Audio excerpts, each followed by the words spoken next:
आराधना। नमस्कार। आराधना के सीजन 2 के इस पहले एपिसोड में मैं अदिति आप सभी का हार्दिक स्वागत करती हूँ। सबसे पहले तो आप सभी को गणेश चतुर्थी की हार्दिक शुभकामनाएं। हमारे देश भारत में अनेकों त्योहार मनाए जाते हैं। गणेश चतुर्थी का त्योहार भी उनमें से एक है। हर साल भाद्रपद माह के शुक्ल पक्ष की चतुर्थी को गणेश चतुर्थी के रूप में मनाया जाता है। इस दिन श्रद्धालु अपने अपने घर में गणेश जी की मूर्ति की स्थापना करते हैं और फिर अनंत चतुर्दशी के दिन उनको विदा कर देते हैं।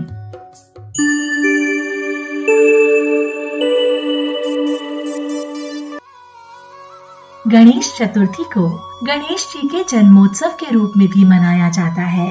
इस बारे में कई और पौराणिक मान्यताएं भी प्रचलित हैं।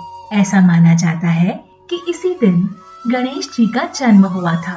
ऐसा माना जाता है कि इसी दिन गणेश जी का जन्म हुआ था।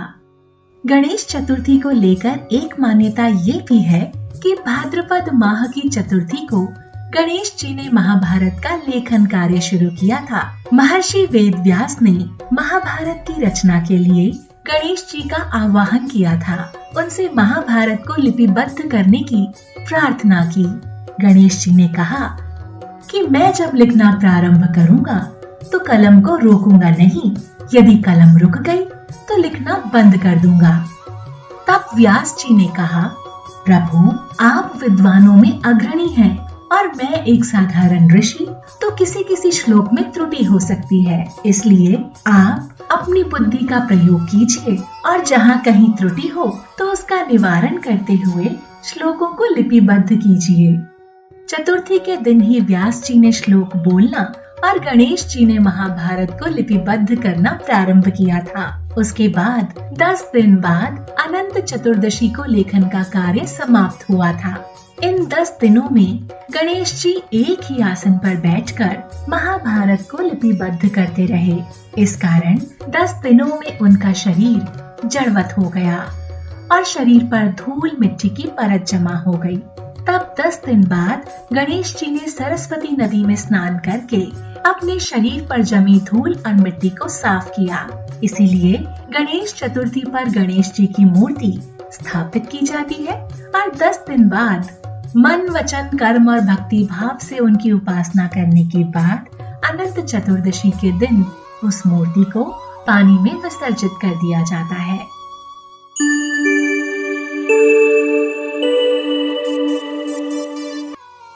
भगवान श्री गणेश ज्ञान, समृद्धि और सौभाग्य के प्रतीक हैं। हमारे देश भारत में कोई भी नया काम शुरू करने से पहले भगवान गणेश की पूजा की जाती है। श्री गणेश को विनायक और विघ्नहर्ता नामों से भी बुलाया जाता है।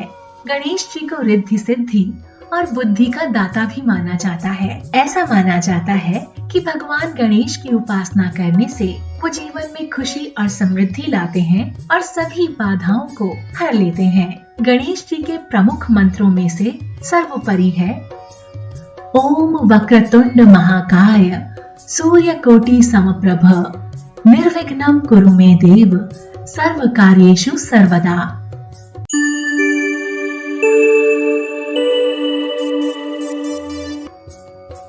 अदिति के साथ आप सुन रहे हैं आराधना और आज की कड़ी है गणेश चतुर्थी विशेषांक। तो चलिए आपको गणेश चतुर्थी की कथा सुनाती हूँ। एक बहुत गरीब बुढ़िया थी। वो दृष्टिहीन भी थी। उसका एक बेटा और बहू थे। बुढ़िया नियमित रूप से गणेश जी की पूजा किया करती थी। उसकी भक्ति से प्रसन्न होकर एक दिन गणेश जी प्रकट हुए और उस बुढ़िया से बोले, बुढ़िया माँ तुम जो चाहे सो वर मांग लो, मैं तुम्हारी मनोकामना पूरी करूँगा। बुढ़िया बोली, मुझे तो मांगना नहीं आता, कैसे और क्या वर मांगू? तो गणेश जी ने कहा, ठीक है तुम अपने बेटे बहू से पूछ कर मांग लेना। फिर बुढ़िया ने अपने बेटे और बहू से सलाह ली तो बेटे ने कहा, माँ तू धन मांग ले।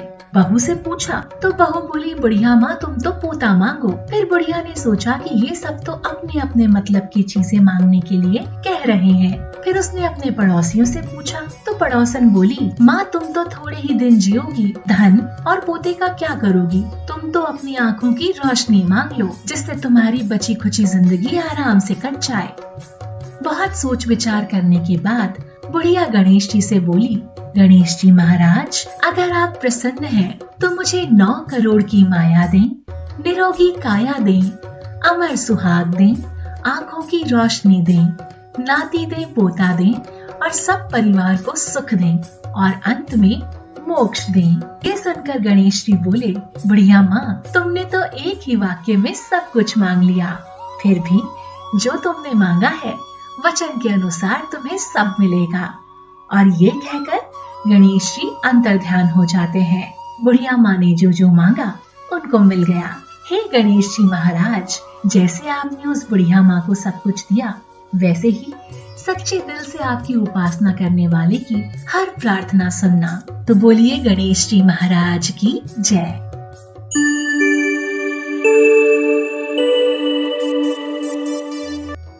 श्रोताओं, गणेश जी को बुद्धि का देवता भी माना जाता है। इसके पीछे एक बहुत रोचक कथा है। एक बार देवताओं में प्रतियोगिता हुई कि सर्वप्रथम किसकी पूजा की जाए। किसी एक बात पर कोई भी सहमत हो ही नहीं पा रहा था, तो इस बात का निर्णय करने की जिम्मेदारी दी गई देवों के देव महादेव को। सभी देवता अपने अपने वाहनों पर निकल पड़े। कार्तिकेय जी भी अपने मयूर पर सवार होकर पृथ्वी का चक्कर लगाने के लिए निकल पड़े, क्योंकि जो सबसे पहले संसार का चक्कर करके लौटता वही प्रथम पूज्य बनता। जब सभी लोग चले गए तो गणेश जी अपने धीमे धीमे चलने वाले वाहन मूषक पर सवार हुए और फटाफट अपने माता पिता यानी कि शंकर जी और माँ पार्वती की परिक्रमाएं कर डाली और पूछने पर बोले कि माता पिता ही तो एक संतान का संसार होते हैं, तो यानी मैंने सबसे पहले तीव्र गति से संसार की परिक्रमाएं कर डाली, तो अपने वाक चातुर्य और बुद्धि के बल पर गणेश जी ने जीता प्रथम पूज्य होने का अधिकार।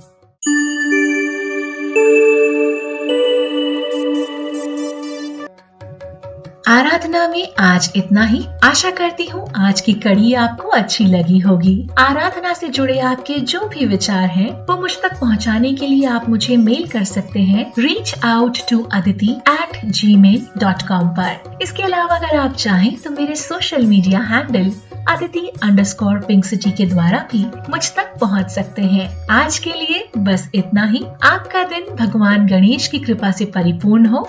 नमस्कार। आराधना